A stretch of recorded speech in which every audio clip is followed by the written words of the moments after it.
జోగులాంబ గద్వాల జిల్లా అలంపూర్ చౌరస్తాలో 21 కోట్లతో ప్రభుత్వ ఆసుపత్రి నిర్మాణం చేపట్టారు. గత ప్రభుత్వం హడావిడిగా ఎన్నికల ముందు ప్రారంభించింది. ఆ హడావిడిలో పడి సిబ్బందిని నియమించడం మర్చిపోయారు. దీంతో నేటికి వైద్య సేవలు మొదలు కాలేదు. పట్టించుకునే నాదుడే లేకపోవడంతో ఆసుపత్రిలోని సామాగ్రిని దొంగలు ఎత్తుకెళ్తున్నారు. కోట్లు ఖర్చు పెట్టి ఆసుపత్రి నిర్మించినా అందుబాటులో లేకపోవడంతో ప్రజలు చికిత్స కోసం పక్క రాష్ట్రానికి వెళ్తున్నారు.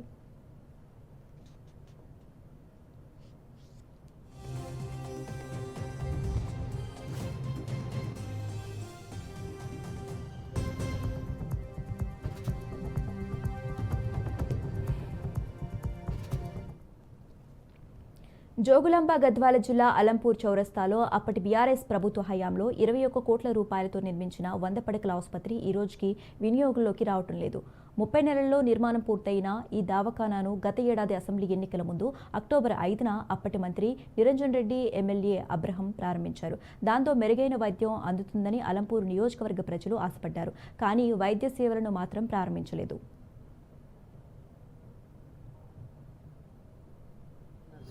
సిపిఎం పార్టీ జోగులాంబ గద్వాల జిల్లా అల్లంపూరు ప్రభుత్వ ఆసుపత్రికి సంబంధించి దాదాపు 13 కోట్ల వ్యయంతో నిర్మాణం చేపట్టడం జరిగింది. కానీ ఇప్పటి వరకు అక్కడికి పేద ప్రజలకు అందుబాటులోకి తీసుకొని రాలేదు. ఎన్నికల కంటే ముందు అక్కడ ఉన్నటువంటి బీఆర్ఎస్ నాయకులు ప్రారంభించిన ఇప్పటికీ కనీస మౌలిక సదుపాయాలు కానీ వైద్య సిబ్బందిని కానీ వారిని ఎవరిని నియమించకుండా ప్రజలకు సౌకర్యాలు అందించడం అనేది లేదు. గత కొన్ని రోజుల కింద మంత్రి రాజనరసింహ గారు అల్లంపూర్ ప్రభుత్వ ఆసుపత్రిని సందర్శించి అతి కొద్ది సమయంలోనే ఆసుపత్రిని ప్రారంభించి రోగులకు అందుబాటులో తీసుకొస్తామని చెప్పడం జరిగింది. కానీ ఇప్పటి వరకు అందుబాటులోకి తీసుకురానటువంటి పరిస్థితి ఏర్పడింది. నియోజకవర్గానికి మొత్తంగా చూసుకుంటే అల్లంపూర్కు ఏకైక పెద్ద దిక్కుగా ఉన్న ఆసుపత్రి ఇప్పుడు అల్లంపూర్లో ఉన్నటువంటి ప్రభుత్వ ఆసుపత్రి.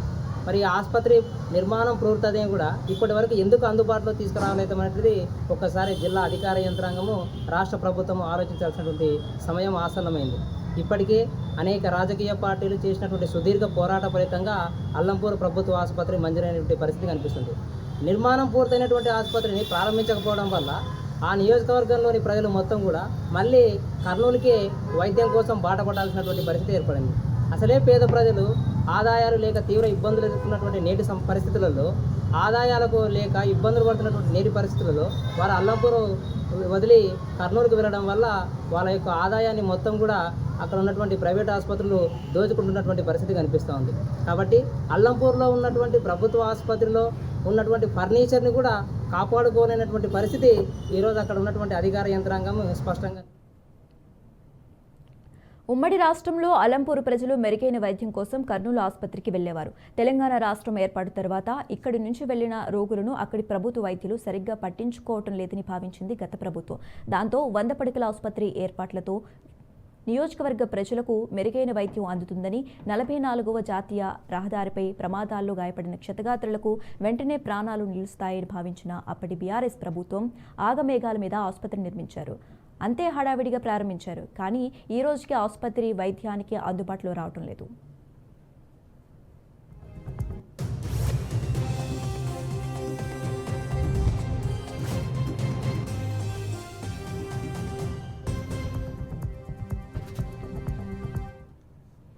నేటికి అలంపూరు ప్రజలు డెలివరీ కోసం కర్నూలు ప్రైవేటు ఆసుపత్రులకు వెళ్లి వేల రూపాయలు ఖర్చు పెట్టుకుంటున్నారు.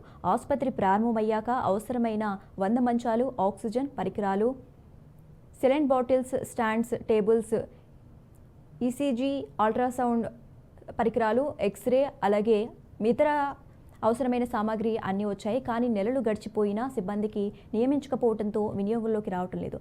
ఆసుపత్రి పరిసరాల్లో జనావాసాలు లేకపోవడంతో దొంగలు కిటికీల గిల్స్ తొలగించి పరికరాలు దోచుకు వెళ్తున్నారు. ఇప్పటి వరకు 10 లక్షల రూపాయల విలువైన సామాగ్రిని దొంగలించారని తెలుస్తోంది. ఆక్సిజన్ సరఫరా చేసే రాగి పైపులు, నీటి కుళాయిలు, టాయిలెట్ సామాగ్రి, విద్యుత్ వైర్లు, లైట్స్ దొంగలు తీసుకెళ్తున్నారు.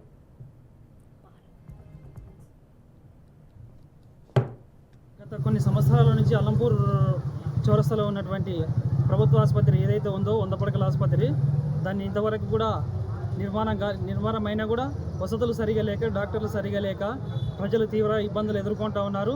దీని విషయం పైన పోయిన ప్రభుత్వం కూడా దాని ఆసుపత్రిని సరైన కోణంలో సరైన అటువంటి సదుపాయాలు లేక అట్లే విడిచిపెట్టారు. అలాగే ఇప్పుడున్నటువంటి ప్రభుత్వం, కాంగ్రెస్ ప్రభుత్వం అయినా కూడా ఈ హాస్పిటల్ని వెంబడే తెరిచి ప్రజలకు సదుపాయాలు కల్పించాలని మేము పీడిఎస్ విద్యార్థి సంఘంగా డిమాండ్ చేస్తూ ఉన్నాం. అయితే ఈ ప్రభుత్వంలో ఉన్నటువంటి దామోదర్ రాజనరసింహ కూడా మన గత కొన్ని రోజుల క్రితం పర్యటన చేయడం జరిగింది.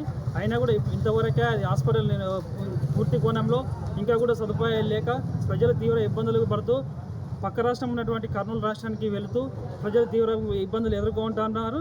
వైద్యం కోసం ప్రజలు చాలా ఇబ్బందులు ఎదుర్కొంటూ పక్క రాష్ట్రానికి వెళ్ళి పైసలు పెట్టలేక ఇబ్బందులు ఎదుర్కొంటూ ప్రభుత్వ ఆసుపత్రులు ఉంటే బాగుంటుందని ప్రజలు ఆవేదన వ్యక్తం చేస్తూ ఉన్నారు. ఇప్పుడు ఉన్నటువంటి ఎమ్మెల్యే కూడా ప్రజలకు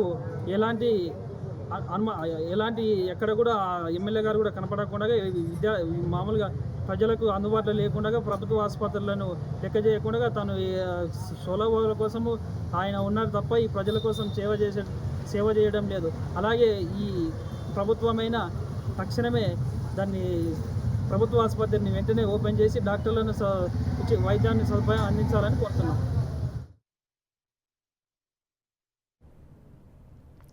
ఆసుపత్రిలో సామాగ్రి చోరీ విషయంపై ఆసుపత్రి ఇన్ఛార్జ్ డాక్టర్ సయ్యద్ భాషా ఉండవల్లి పోలీసులకు 4 నెలల క్రితం ఫిర్యాదు చేశారు.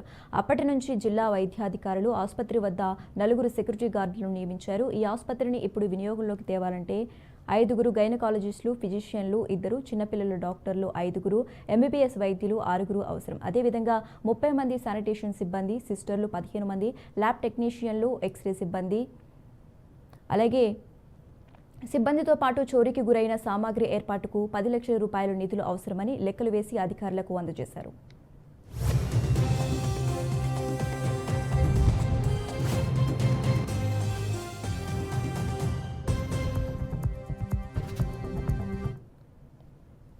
ఈ విషయం తెలుసుకుని 4 నెలల క్రితం రాష్ట్ర వైద్యారోగ్య శాఖ మంత్రి దామోదర రాజనరసింహ అధికారులతో కలిసి ఆసుపత్రిని పరిశీలించారు.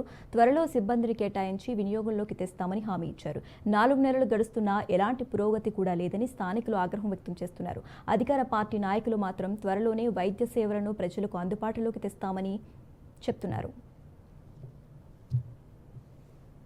ఏదైతే ముఖ్యమంత్రి గారు 2 లక్షల రూపాయల రుణమాఫీ చేస్తా అని హామీ ఇచ్చిందో ఆ 2 లక్షల రుణమాఫీ ఆగస్టు 15 చేసే లోపల తూతూ మంత్రంగా ఎన్నికల కొరకు, ఓట్ల కొరకు, అధికారం కొరకు ప్రారంభించిన 9 లిఫ్ట్ ఏదైతే రిజర్వాయర్ లేక నిష్ప్రయోజనంగా ఉందో దానికి సంబంధించిన మల్లమ్మకుంట రిజర్వాయర్ ను ఈ రుణమాఫీ లోపలే సాధించే బాధ్యత నాది, కాంగ్రెస్ పార్టీది, ముఖ్యమంత్రి రేవంత్ రెడ్డి గారిది అన్న విషయాన్ని అలంపూర్ నియోజకవర్గ ప్రజలకు,